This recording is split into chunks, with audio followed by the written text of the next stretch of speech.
Alors vous allez me dire, mais qu'est-ce que tu fais là-bas? Pourquoi t'es allé là-bas? Comment t'as fait pour aller là-bas? Il faut savoir que pendant la période communiste, beaucoup de bunkers ont été construits dans la ville. Aujourd'hui, le quartier, c'est un peu le quartier dynamique, le quartier qui bouge dans Tirana.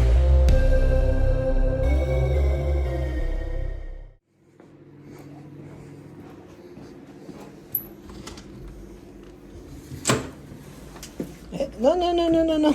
Mais qu'est-ce que c'est ça? Non, non, non.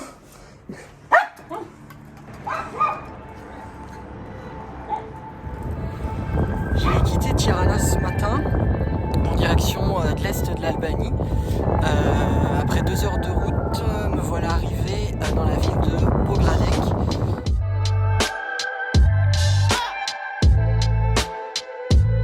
Ce qui marque la frontière entre la ville de Pogradec et la Macédoine, c'est un grand lac. Au bord du lac de Ohrid, je crois qu'on dit comme ça, qui est en fait le nom d'une ville qui se situe de l'autre côté. Je sais pas si on voit, voilà, de l'autre côté, tout là-bas, en Macédoine. Et donc c'est le nom du lac. Et là je suis sur les bords du lac, mais bon, côté Albanie. Et en hiver c'est vachement joli parce que voilà, il y a le lac. Les couleurs du lac, elles sont vraiment belles. Et au loin on voit les sommets des montagnes. Les sommets, tout est enneigé et c'est vachement joli.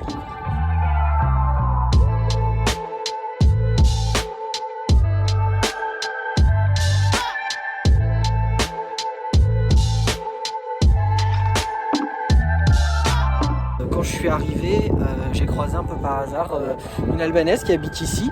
Je cherchais quelque chose sur mon téléphone et tout de suite elle est venue me voir en me demandant si j'étais perdu ou quoi, parce que j'avais vraiment l'air perdu apparemment. Et de fil en aiguille, on m'a un peu montré 2-3 choses ici dans la ville. Voilà, on a continué à parler en marchant. Donc voilà, là normalement je devrais la retrouver dans pas longtemps.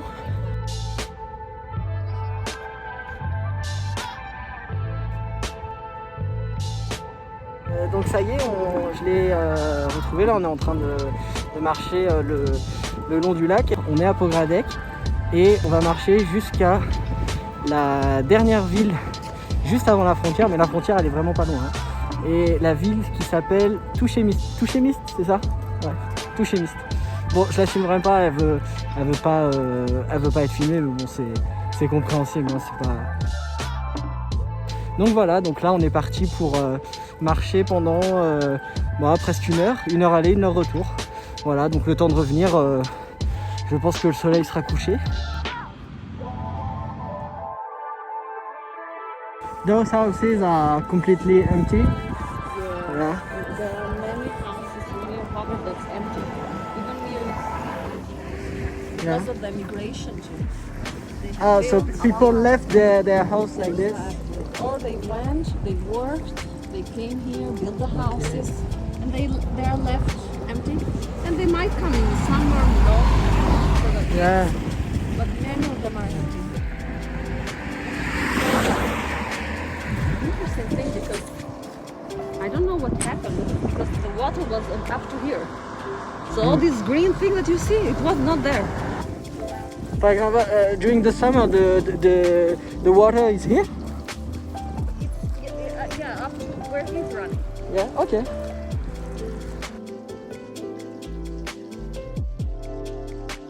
On est presque arrivé à destination. Au final, on est aussi tout proche de la frontière avec la Grèce. Et la frontière avec la Grèce, alors est-ce qu'on voit? Voilà, derrière les montagnes là. Derrière les montagnes là, et ben on est en Grèce. But nice the light now, because Yeah. the sun went. Les couleurs du lac, elles changent un peu. Là, on tourne sur un peu du violet là.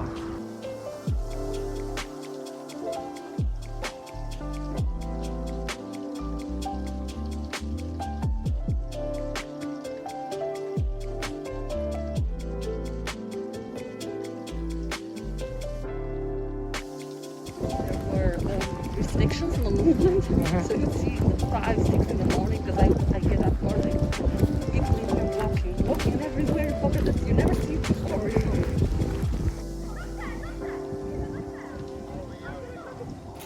I like the morning in Pogradec, but afternoon over here.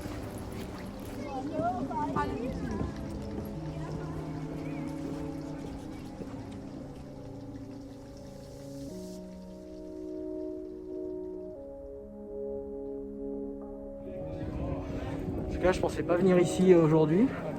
Comme quoi, au final...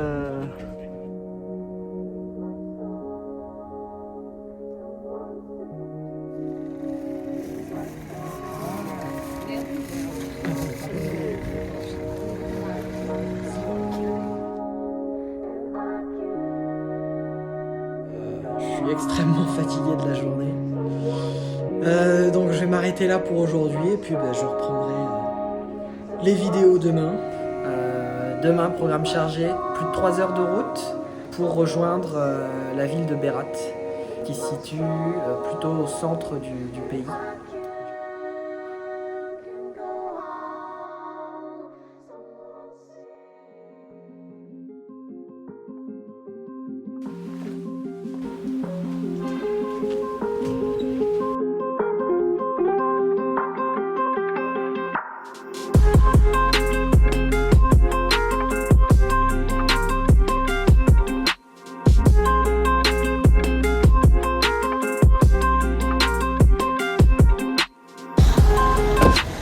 Bon, petite pause sur la route, je suis à mi-chemin entre Pogradec et Berat là, juste avant d'arriver ici, vraiment le jour du départ. J'ai été impliqué dans un accident de voiture en France. Alors j'étais pas fautif dans l'histoire, puis pas de dégâts physiques donc rien de grave. Mais bon, quand tu sais qu'après tu dois aller conduire dans un pays étranger, que c'est la première fois que tu conduis dans un pays étranger et que juste avant il t'est arrivé ça, voilà, il y a mieux pour être en confiance. C'est vrai que quand tu prends la route et que en l'espace d'une heure tu vois 3 accidents sur le bord de la route, ça te met tout de suite dans le bain. Et bon bah voilà quoi, faut faire avec. Petit message, j'en profite pour Alexis et Chiara. Je sais que vous kiffez vous tout ce qui est les bonnes bagnoles comme ça, les bonnes Merco, les bonnes BM. Si vous venez en Albanie, vous êtes servis.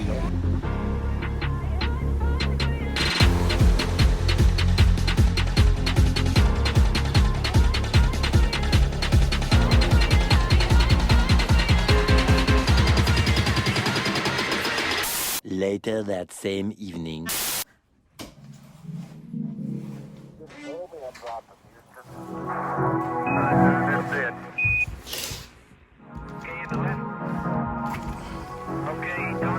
Et voici la vue que j'ai depuis la chambre d'hôtel.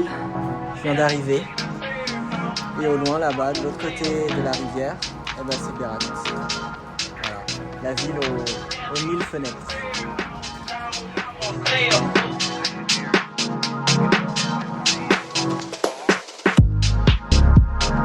Si Berat tient ce surnom, c'est grâce à ces milliers de petites fenêtres ornant les murs des maisons de la vieille ville, tout juste situées en contrebas du château. Inscrite au patrimoine mondial de l'UNESCO, Berat est l'une des plus vieilles villes d'Albanie et par la même occasion une des plus vieilles villes d'Europe. Erroneous notion that life is there and you're just going to live in it versus embrace it, change it, improve it.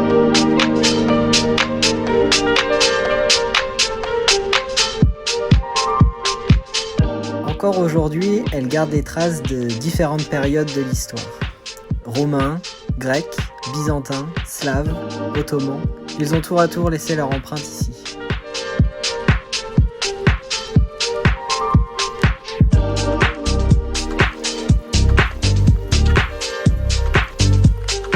Et ces influences sur la région témoignent aujourd'hui d'une certaine cohabitation des différentes communautés religieuses et culturelles entre elles.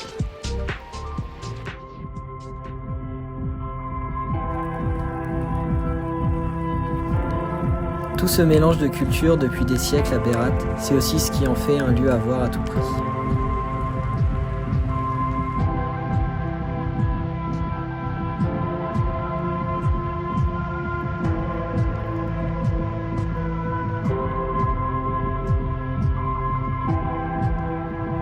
Merci d'avoir regardé cette vidéo. C'est toujours un réel plaisir de pouvoir partager ce voyage avec tous.